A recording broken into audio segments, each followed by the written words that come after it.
Moin, wir sprechen heute über V-Rising. Das ist von Stunlock Studios entwickelt und gepublished worden. Ist jetzt letzten Monat in die 1.0 Version gekommen, kostet 35 Euro und ist ein Base-Building, Open-World, Survival, Hack-and-Slay-Spiel. Das heißt, es hat so gewisse Diablo-Vibes, wenn man das so sagen kann. Das heißt, man entwickelt seinen eigenen Charakter. Allerdings hat man nicht festgelegte Klassen wie bei Diablo, sondern seine Klasse wird durch die Waffe definiert, die man letztendlich bei sich trägt. Ebenso wie das Level. Das Level ist Gear-basiert und nicht irgendwie, dass man eine feste EP-Progression hat. Finde ich aber tatsächlich eine sehr, sehr nette Geschichte. Hat natürlich aber auch so ein bisschen RNG-Faktor mit dabei. Gut, das Ganze ist natürlich, wie der Name das vielleicht vermuten lässt, in einem Vampir-Setting. Das heißt, wir spielen einen Vampir, einen Blutsauger und müssen uns natürlich durch die Horden von Banditen, Waldbewohnern, Milizen, Farmern, wie auch immer schnetzeln.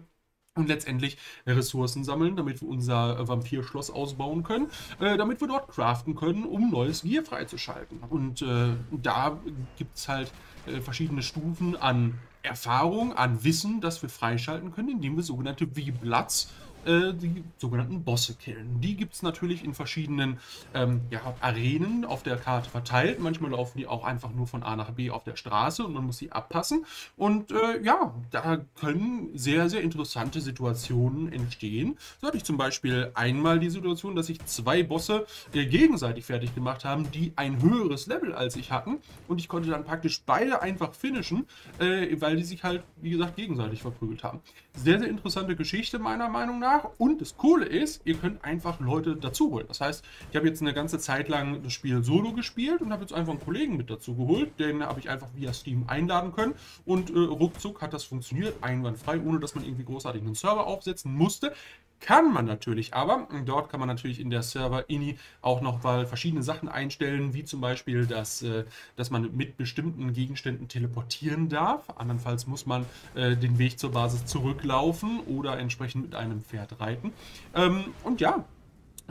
Prinzipiell, PvP ist aktiv, es gibt aber PvE-Clans, das heißt, man kann einfach sagen, okay, mit den Personen möchte ich in einem Clan zusammenspielen, das heißt, man kann auch zwischen den einzelnen Vampirschlössern hin und her teleportieren, wie es einem beliebt, oder vielleicht auch nur ein großes Vampirschloss zusammen nutzen, das ist natürlich freigestellt.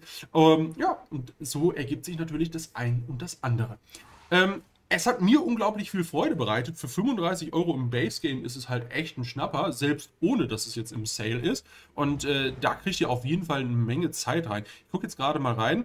Alleine in den letzten 2 Wochen habe ich da 35 Stunden reingesteckt. Das heißt, wir sind schon auf jeden Fall an unserer 1 Euro pro Spielstunde Grenze und werden noch weit darüber hinausgehen, denn ich bin jetzt gerade erstmal Level, ich glaube 59 oder 60 zum Zeitpunkt der Aufnahme. Das Gameplay habe ich ein bisschen vorher aufgenommen. Und es macht halt einfach Laune. Und man schaltet immer was Neues frei. Es gibt immer noch einen Boss, den man erreichen kann. Und selbst wenn man im Endgame ist, kann man dann noch hergehen und, jetzt mal von PvP abgesehen, natürlich auch noch das eigene Schloss verschönern, indem man irgendwie Bilderrahmen einbaut und Teppiche und hast du nicht gesehen. Das heißt jetzt vom Funktionalen mal weg, einfach dann auch entsprechend schön bauen.